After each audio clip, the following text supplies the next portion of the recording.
SwitchBot, Richard, you're the co-founder.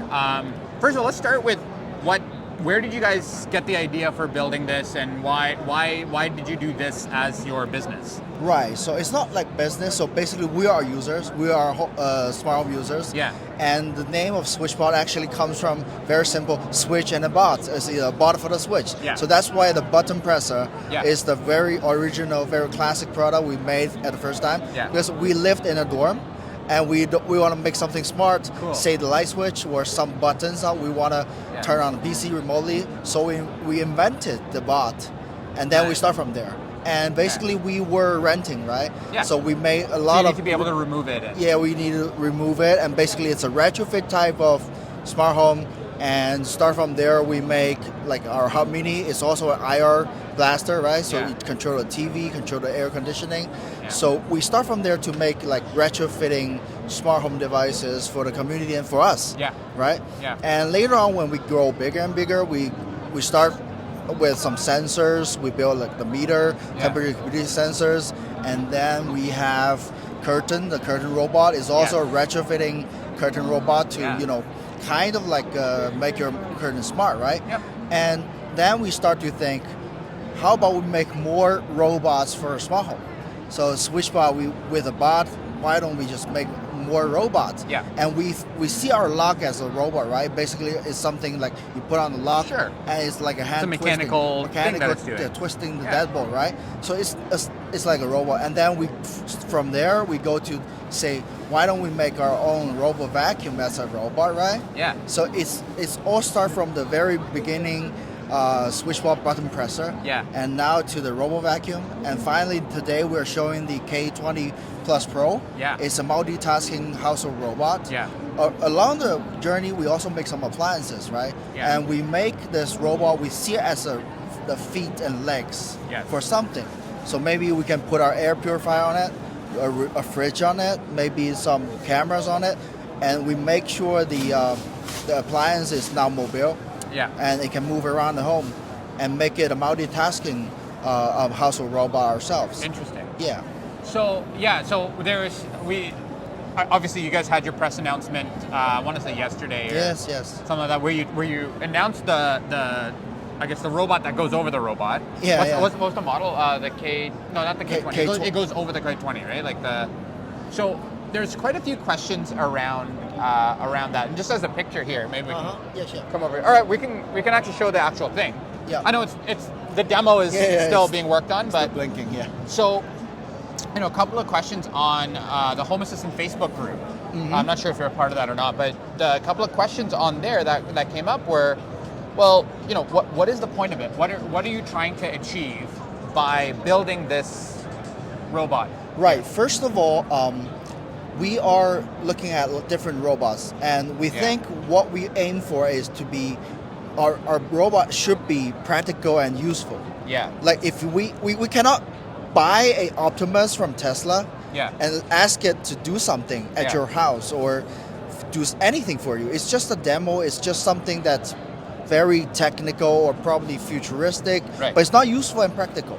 Yeah. But when we think about robo vacuum, it's a useful robot. Yeah. And then we think, okay, there's a feed for something, and then maybe there are needs that the surveillance cameras can move around to monitor your pets or monitor the house. Yeah. Or maybe the air purifier, you can move around the air purifier, say your bedroom, and then go back to your living room to purify the whole air. Cool. So it's more like we try to make useful robots, practical robots, rather than like humanoid, kind of futuristic robots. Sure. That's why we go this route rather than going the Tesla route. Yeah. Yeah. Now, are these, so like we're looking at the different attachments here. Yes. Are they actual attachments, or do we, like, is this one thing and I purchased this as a separate thing?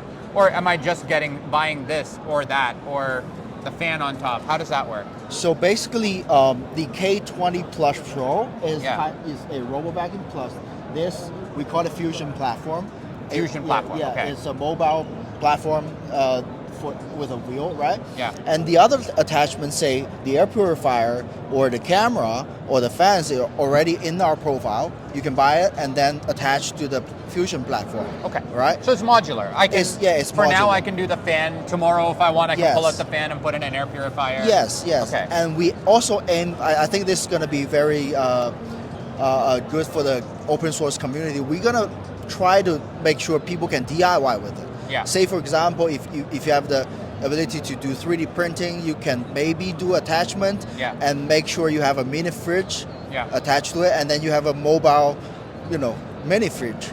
Yeah. So we're gonna be like open source the hardware design, so people can actually 3D print attachment Very for cool. it. Okay. So it's more like what we're trying to do here is to expand the imagination, trying to make sure people are making this mobile platform very useful for themselves. So how is the robot controlled today? Like, so we've got the overtop robot, the Fusion, the box that you have here. Yep.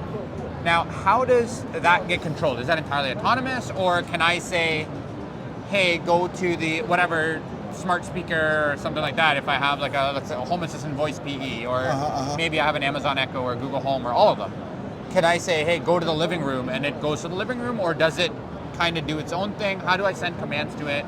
How do I operate it? So first of all, it can be controlled over the app. It's like a RC car or something. Yeah. Just do it manually. Drive it around, And you can set a scene or set some points in the house, and then you can ask, okay, go there, and they can go there. And what we are also going forward, we aim for is like, you can talk directly to it, or maybe use your smart speakers to talk to it, and ask them to, go over somewhere, or come over to bring you something. So it's more like you can use any way you want, like a robot, or like say like a maid. You wanna call it to do something. That's definitely what we are aiming for. But currently, using the app, using voice, that's definitely no problem. Okay, that's cool. And then do you have plans to support any kind of more open, like Matter, these kind of devices? Yes. You do, okay. So now SwitchBot is very Matter driven, and actually, because you are from Home Assistant podcast, right? We are going to definitely be more open to the Home Assistant community. I'm actually pushing this happening, Oh, and that's awesome. I mean, again, candidly speaking, a lot of the comments have always been, it's been hard to get SwitchBot, not impossible. It's been hard to get SwitchBot devices into Home Assistant. So it sounds like that's going to change. Yes. With Matter support coming and Matter support, and first of all, I'm very grateful that Paulus is actually developing the SwitchBot Bluetooth integration for us. Yeah.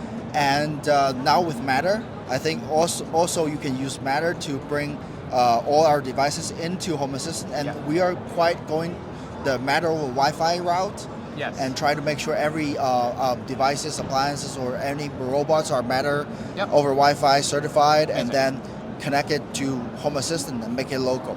That's what we are aiming for. Yeah. And I think now using the Bluetooth one is not the first choice now. I think the Matter one is more stable, because I changed from the Bluetooth integration to Matter. I think the Matter one is better.